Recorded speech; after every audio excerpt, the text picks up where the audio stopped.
On today's video, we're going to be covering the installation process of the 410 Sprint car filter and stacks. Take note that on the 410 stacks, they have machined flats that face inward towards each other.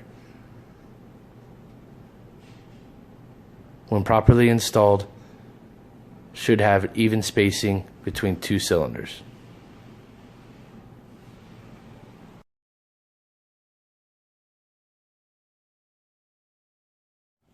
With our barb design in both our filters and our stacks, the filters should lock into place firmly.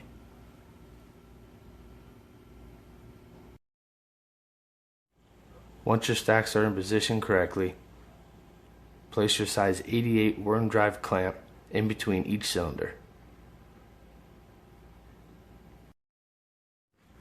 Before tightening clamps, assure that there is no additional space between clamp and clamping groove. If any unwanted space is between clamp and clamping groove, slide clamp up before tightening. We're going to use this fixture to simulate the lower clamps. The hole centers here represent the same as the intake manifold. Once your filter is completely assembled, you're going to drop your filter down into the lower clamps.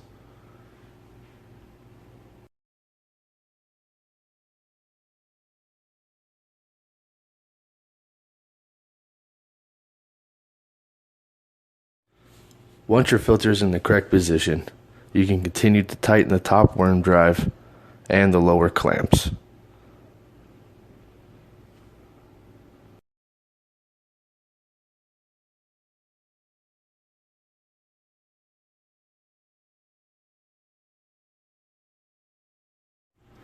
Once again, make sure that there is no room between the clamp and the clamping groove.